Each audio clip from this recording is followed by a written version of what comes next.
What's up everyone, I am the Kaiju no Kami, and today I'm going to be taking a look at Yakuza 5. Hopefully by this point you've watched my other reviews on the Yakuza series, as I'm going to spend the majority of the reviews on what's new instead of rehashing the recycled aspects like the minigames, revelations, chase sequences, and so forth. A couple of new minigames include whatever this arcade thing is,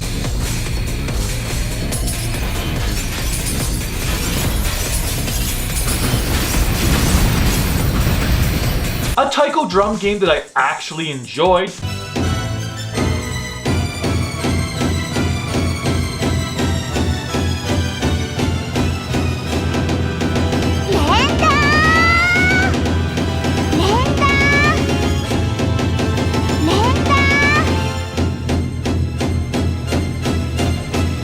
participating in snowball fights,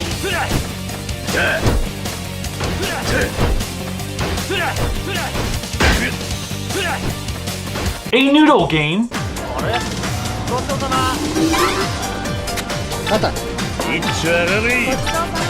and the erotic table tennis has been replaced with erotic air hockey.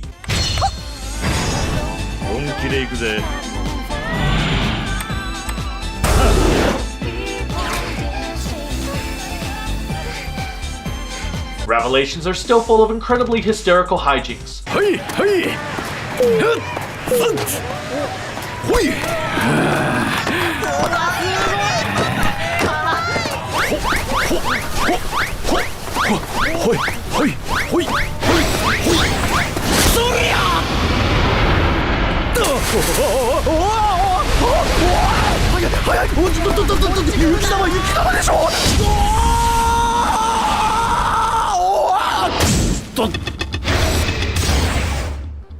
And the chase sequences seem to be a bit more simplified, as your health bar is now used instead of a separate meter, which means you will most likely never fail one if you always keep your health in tip-top shape.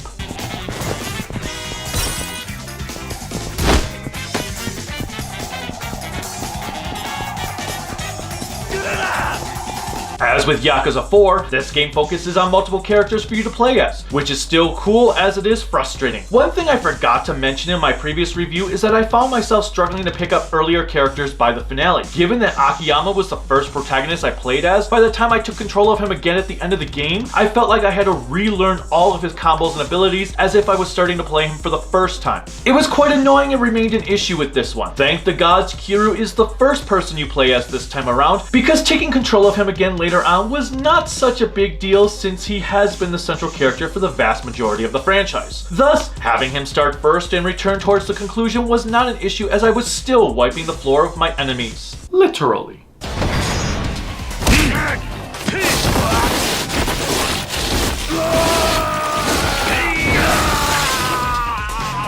Of course, you might be asking yourself, what more can they do with Kiryu that they didn't do already? And I'm inclined to agree, especially since this installment kicks off 2 years after the events of 4, and Kiryu has apparently ditched the family life to become a lonely taxi driver in Fukuoka. This revelation completely threw me for a loop, as we have no context as to why he did such, he just did, and it isn't until later on when we come to learn more about what led up to this point. It kind of felt out of character, but at least he didn't leave the orphanage because something bad happened to it, and it was still better than what they did with Daigo in 4. Turning Kiryu into a taxi driver did allow the game to try out some new ideas that included driving segments, something which had never been done before.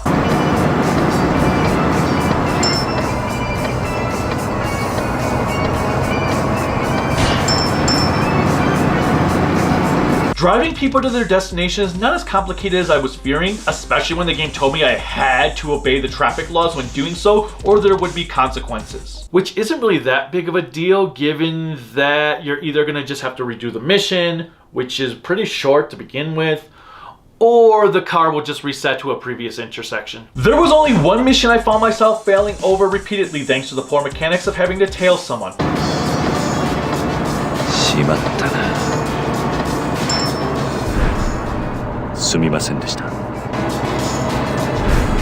Oh, come on! Are you freaking kidding me?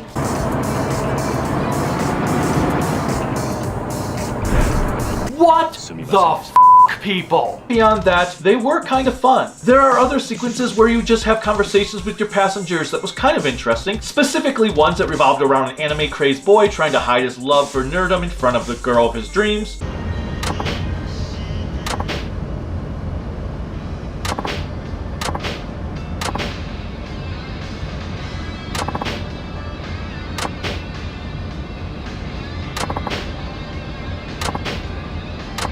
A woman who claimed to be a princess.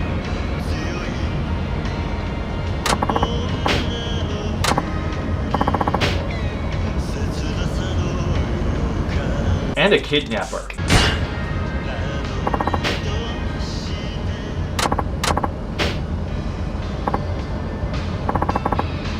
Lastly, there are even racing segments where Kiryu will have to race his taxi against some bad boys for one reason or another.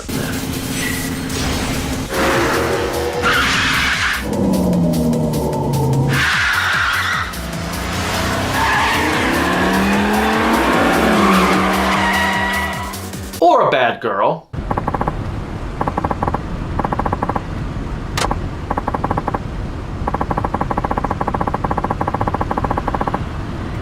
Doing all of these missions will allow you to customize your taxi, so it is best to do all of the driving missions first, and then do the racing ones afterwards. Besides Kiryu, both Seijima and Akiyama return. I do have to say that I like Seijima a lot better in this one compared to last time, as he no longer feels as sluggish as he did there. He can actually turn around when being hit from behind with ease without stuttering for a moment, making fights feel a lot more fluid. It also helps that his moveset seems to have been improved with a bit more agility. You've been hit by a smooth criminal. My only issue with Seijima is that the first two chapters of his section take forever before something happens. There's a reason why there has never been a video game adaptation of The Shawshank Redemption. Fortunately, once his prison stint is done, we get a lot more variety with him that includes riding a snowmobile,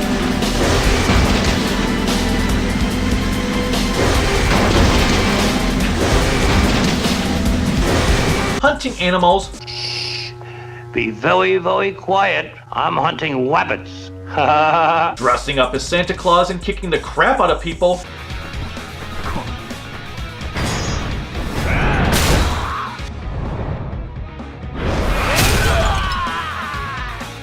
And fighting off a giant-ass bear with his bare hands.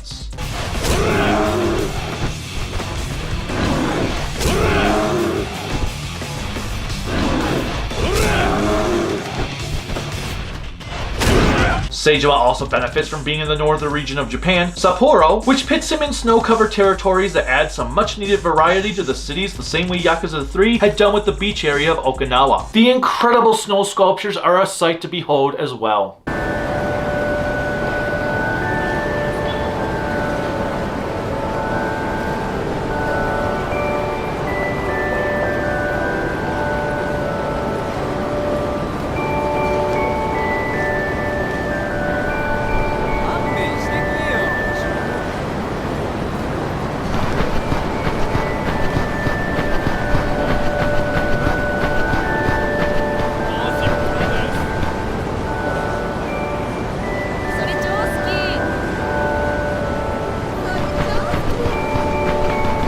Now, Akiyama has a few interesting tidbits because he actually shares his chapter with Kiryu's adopted daughter Haruka, who is on her way to stardom. Haruka is currently living in Sotenbori as she competes in an idol competition, with the winner having their debut concert in Tokyo. Given that Haruka is a 16-year-old girl and not a lean, mean, gruff machine of machismo, she doesn't partake in hand-to-hand combat. Instead, she dances her opponents to death. Okay, they don't actually die, more like they're just embarrassed.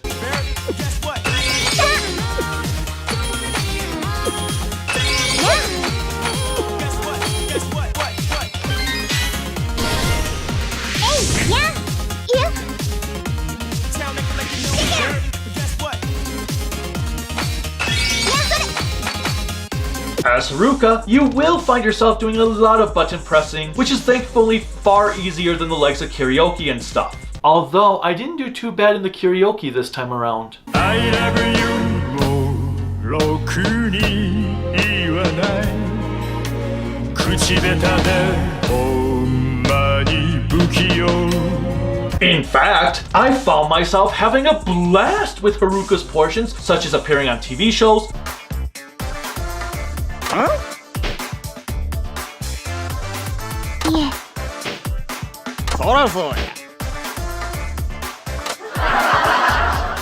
having to play a handshake minigame, ありがとうございます。沢村遥です。 dance in various venues,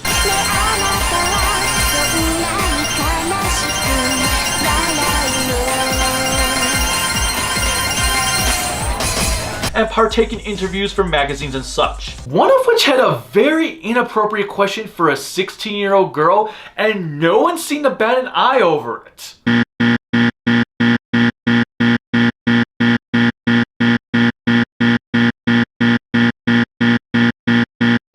What the fuck, Japan? I also loved Haruka's little magical girl-esque moments that you can pull off during the concert competition.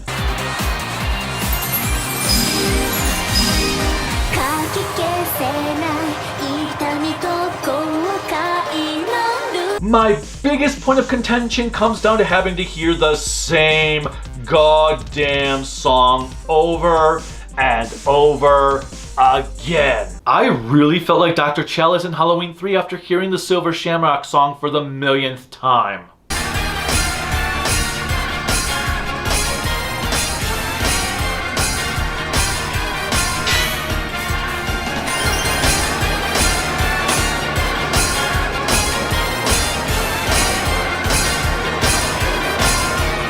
Let me stop you right there. Akiyama's the same snarky dick he was in the last game, only this time he comes equipped with some new battle skills that make kicking enemy ass a whole hell of a lot of fun.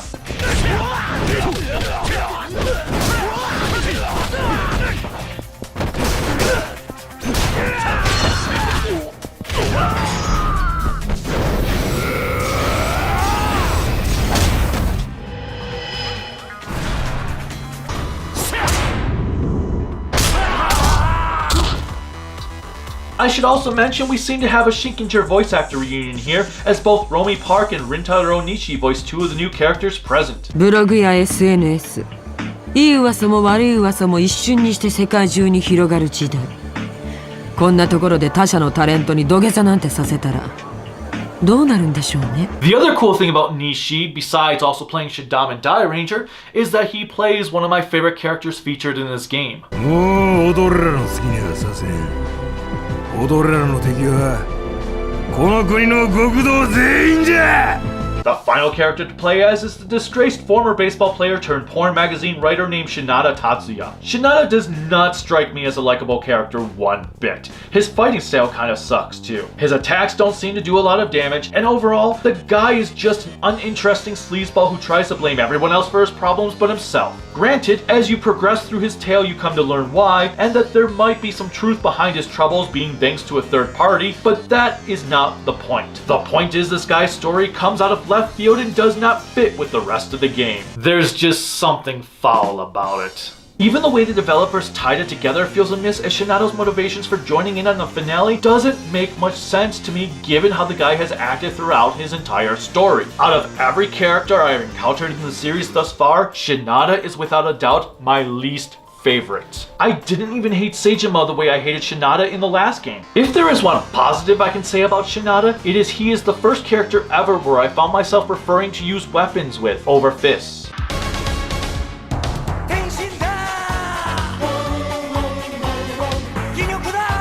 I should also mention that Shinada's portion takes place in Nagoya, which also has some pretty Christmas scenery.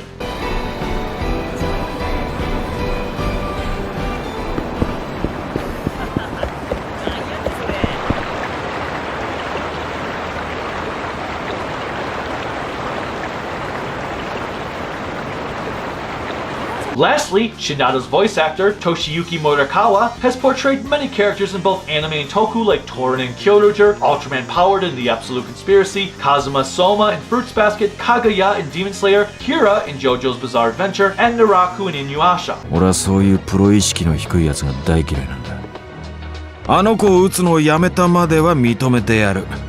だが今この場から逃げるのは正義でも何でもねえ。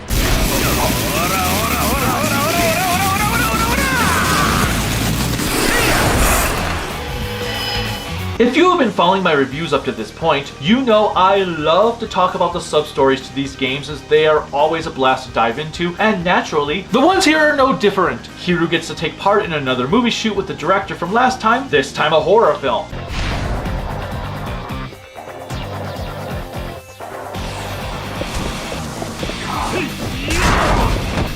Gotta make use of those Dead Souls assets somehow. Akiyama continues to help people with money troubles, one of which ends up being the guy who caused him to become homeless in the first place.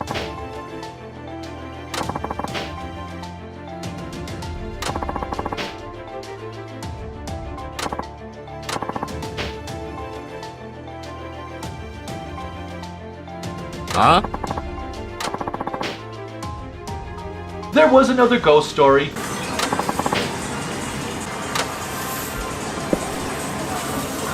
A few that required Akiyama to partake in some dance battles.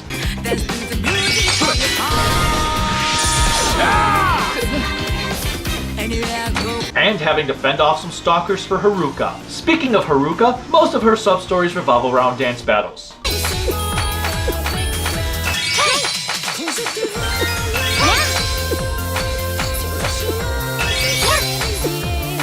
Seijima has the one I mentioned earlier where he has to dress up like Santa Claus. I also screwed up on one that you couldn't redo, which wasn't very ice.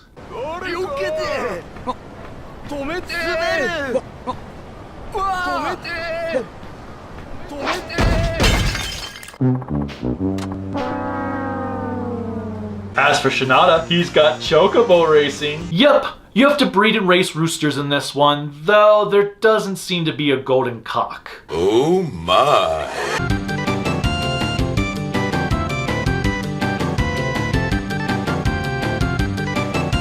Another has him dealing with an American pop star sensation who likes to dress up in weird clothing and claims she wasn't born that way.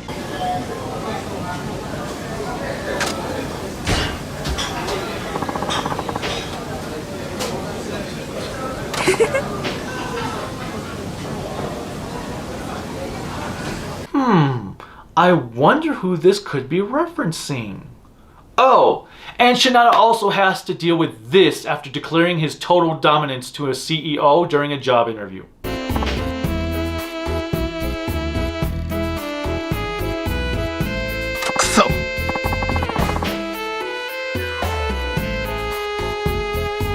No, God! No, God, please, no! No!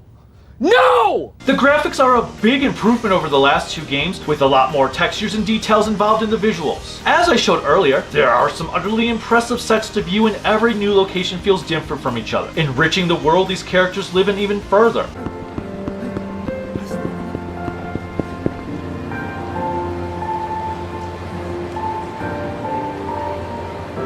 The full-blown inclusion of cars was downright amazing.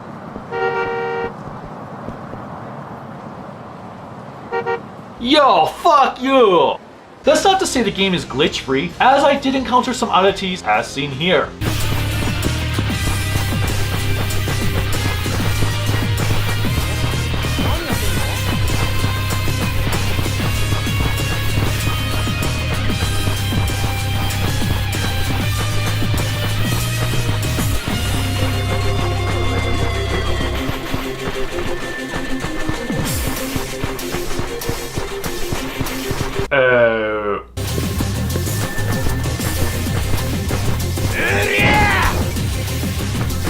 Okay. Boss battles are well balanced for the most part, even if some bosses seem like they block your attacks way too much instead of actually fighting. One of my favorite boss fights includes Kiryu's 100-ish man battle.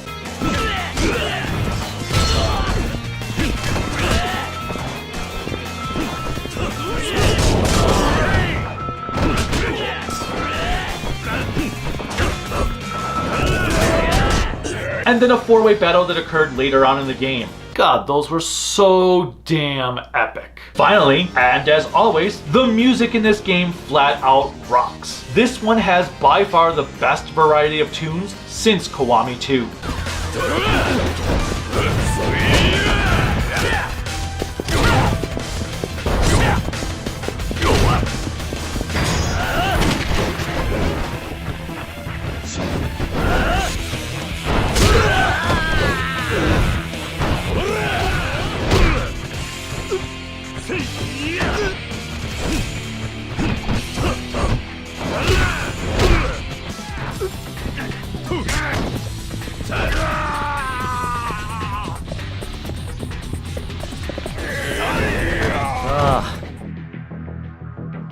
仮にそうだったとしたら、あなたはどうしますか？ここでお前を倒し。 In the end, I really enjoyed Yakuza 5 despite its shortcomings with Shinada. It is right up there with Zero in how much time I spent with this game, as I put in over 100 hours once again. It is easily just as good as Zero and Kiwami 2 thanks to its variety and fun time all around. It's like Sega took all of my complaints with 4 and rectified it with this entry. If you are a fan of the Yakuza series, this one is a no-brainer. I cannot wait to see what Yakuza 6 brings to the table. Until next time, bye.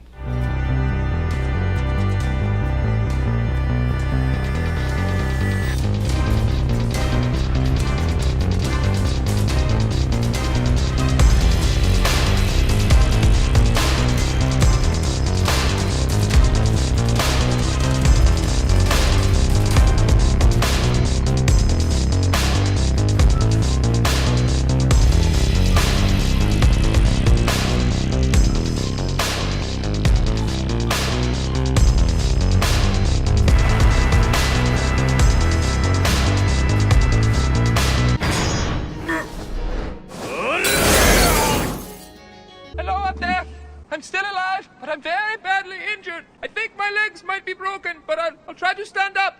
Oh! Yes, they are broken.